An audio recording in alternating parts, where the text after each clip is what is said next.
If you are not a leader, you are a follower.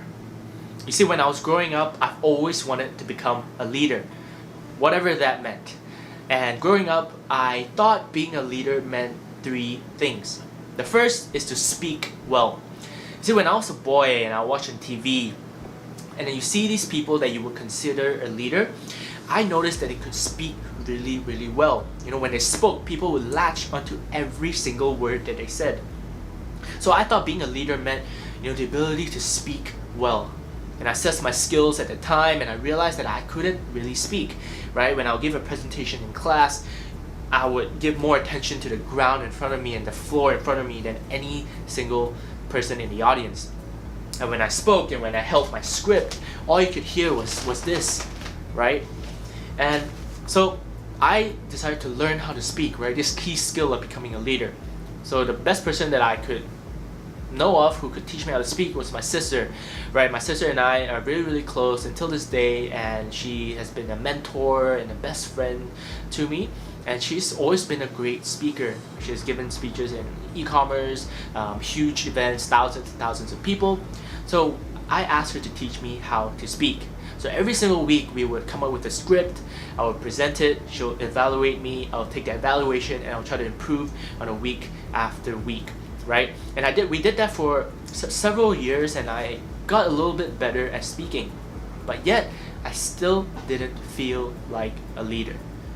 Now the next thing that I thought what being a leader meant was the ability to work the stage, right? As I mentioned, when I watch TV and I see these people who you would consider leaders, I noticed that when they walked on stage, right, people's eyes would latch and be fixated on every single of their movements, right? Every single movement that they made. So I thought being a leader meant the ability to work the stage, great body language. So while all my friends in high school did physical education, I decided to do drama instead.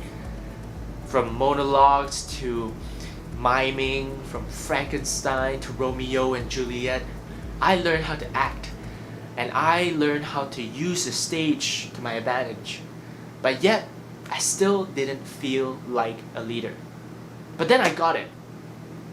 I realized that these leaders had a lot of achievements. Right? I noticed that when people were introducing these different leaders, they would list like 10,000 things that they've done in their lifetime. I looked at my life at the time, and the only achievements that I had was a participation medal for running back in grade 6. Right? So I decided at the time that I wanted to become an overachiever. And I worked really, really hard, and I studied really hard and became valedictorian in high school. I finished 4 certifications in one summer. Obviously the free certifications that you can get online. I even took part in a Rubik's Cube competition and bagged 2nd place. You see, I made it my life goal to bag as many achievements that I could, so that when you listed them all out on LinkedIn, you had to click that show more button. That was my life goal. And I did it, right? I had a bunch of achievements under my belt, random achievements, and I still didn't feel like a leader. So as you can imagine, I was truly disappointed. You see, I spent most of my life trying to become this leader that I thought I always would be. But yet, when I learned how to speak well, when I learned how to move around the stage, and when I learned how to get all these different achievements, I still didn't feel like the leader that I wanted to be. So I decided that maybe being a leader wasn't for me. Maybe I should give up this dream of becoming a leader. And I did. And I decided to become a follower instead. But that was when everything changed. You see, instead of trying to speak well and work the crowd with my voice and the thing that I say, I learned how to listen instead. And instead of trying to work the stage, I learned how to work my mind. Instead of trying to bag as many random achievements as I could, I learned how to learn as much as I could. You see, when I started this video, I said that if you are not a leader, you are a follower. But the truth is, if you don't know how to become a follower, you will never become a leader. You see, the question we should be asking ourselves isn't how do I become a leader, but rather, how do I become a great follower?